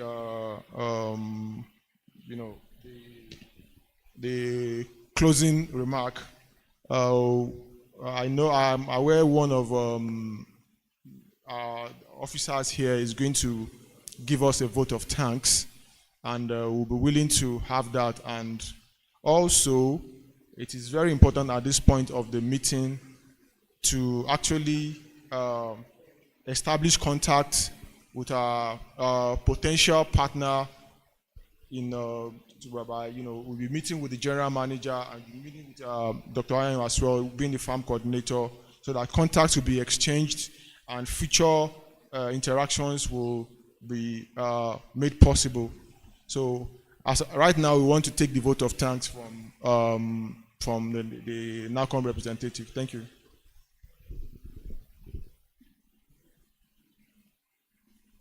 Thank you, sir.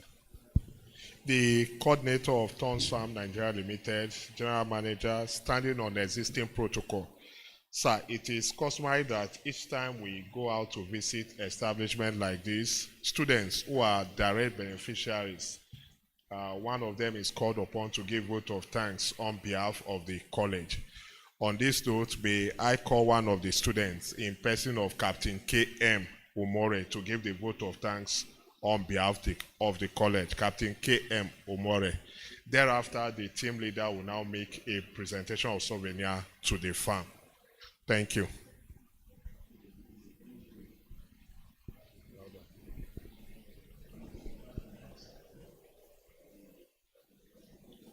The farm coordinator, Tunes Farms Limited, Dr. Ifeanyi Anyanwu.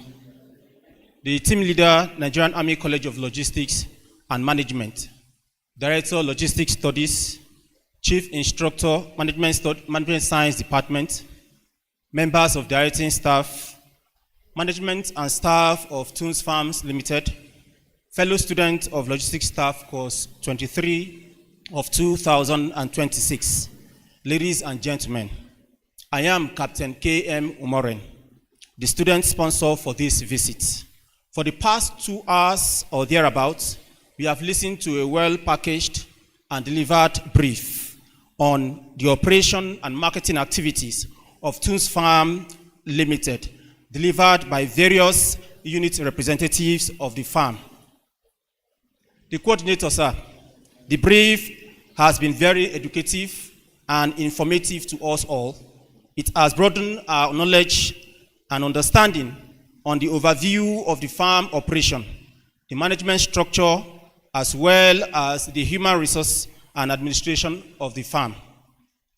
We are now better informed about the breeding and hatchery process of stocks, the broiler and rearing cycle, as well as the sales and processing operations, such as packaging, processing, and storage, among others. Additionally, we have been well informed about human resource policies of the farm, social corporate responsibility efforts, as well as strategic partnership and consultancy of the farm. On logistics matters, we have been briefed about the logistic chain management in terms of procurement, maintenance equipment, distribution and supply networks, which enable about 40 to 50 tons movement, inventory management using first in and first out method, and the outsourcing of transportation of goods to consumers' destination using various partnerships. Sir, we assure you that the knowledge gained from this visit will be put to good use during our stay in the college and in our subsequent endeavors. On behalf of the Commandant, staff, and students of the Nigerian Army College of Logistics and Management, we thank you most sincerely for finding out time out of your tight schedules to host us. We hope that when next the college requires your assistance in similar capacity, you would oblige us. We wish your organization continuous growth and sustainment in business. Once again, thank you and God bless you, sir.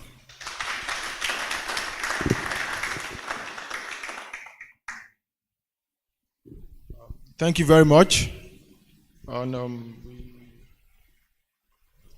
before we advance to the presentation of the souvenirs, I hope there are no other areas that it needs to be addressed. I believe every area has been exhausted. In that light, I would like to give you the closing remark of this program before we receive the souvenirs that's going to be presented by the representative of the Nigerian Army. In closing, I want to express our sincere appreciation to the Nigerian Army College of Logistics and Management for choosing Tunes Farms as a key destination for your operational study tour. It has been a privilege to share the legacy of our founder and chairman, Asiwaju Kamis Olatunde Badmus, and to demonstrate how his vision for agriculture served as a vital backbone for national stability. We trust that the insights shared today from our cultural structure, internal structure, logistics networks, to our human resource policies will prove invaluable to your strategic studies and your future careers as leaders in military logistics. As you conclude your visit to Osogbo and continue with the course 2023 to 2026, please carry with you our deepest respect for the work you do in securing our nation. We remain fully open to partnerships we have discussed with you already today. While our current operating capacity and production value are naturally shaped for broader economic forces, market demand and consumer purchasing power, our industrial capacity remains ready and highly optimizable as we prepare to scale our operations to meet the specific demands stemming from a potential partnership with the Nigerian Army and other strategic stakeholders. Thank you very much for coming. Thank you.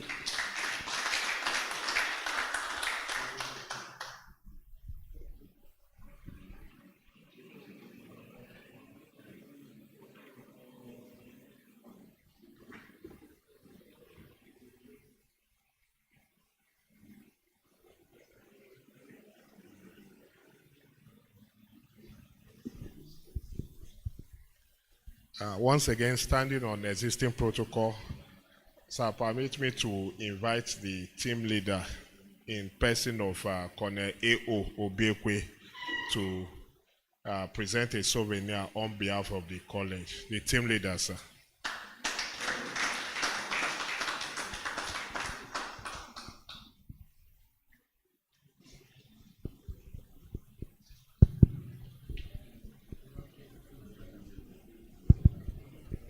The coordinator, Tunes Farm Nigeria Limited, in the person of Dr. Ifeanyi Anyanwu, the general manager, the director of logistics, Nigeria Army College of Logistics and Management, the chief instructor, General Studies Department, and other members of the faculty, the management staff of Farms Nigeria Limited, our dear students of Logistics Staff Course 23 of 2026. Ladies and gentlemen, I want to begin by thanking the coordinator of the Tunes Farm Nigeria Limited and his team of able staff for the warm reception given to our team and for the well-packaged lecture that you have given to us. I'm not here to repeat what our people have said.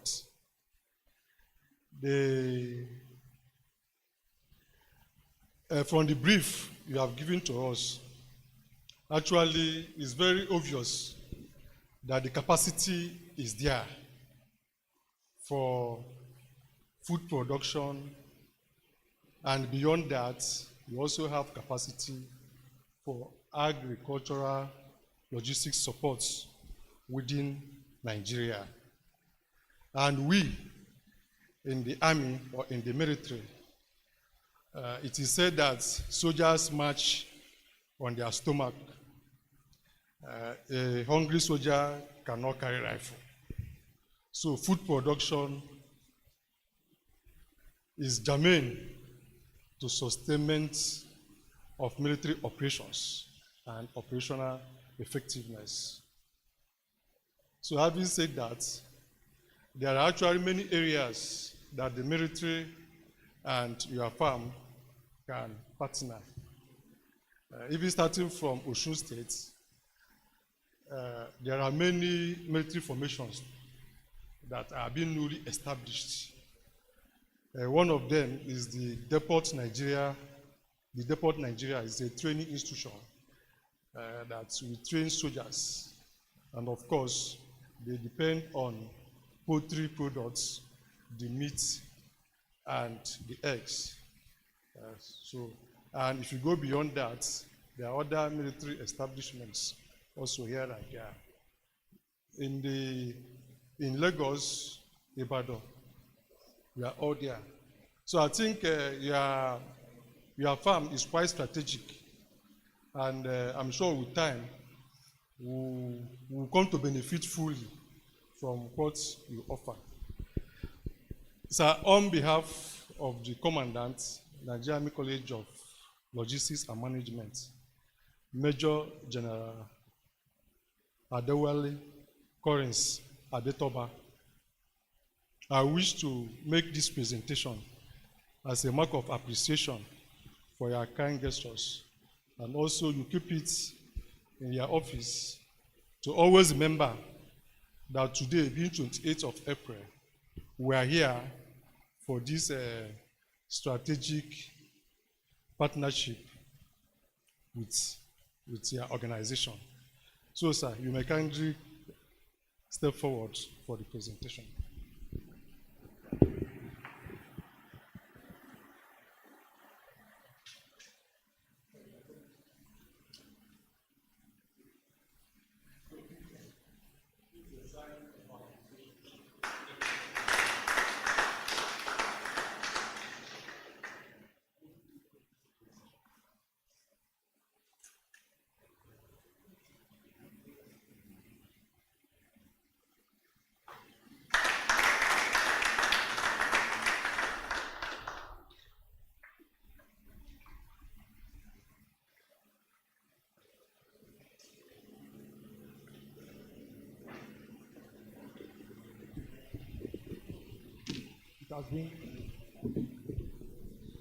It has been a wonderful experience having you here, and it is time to officially call the program to a close, and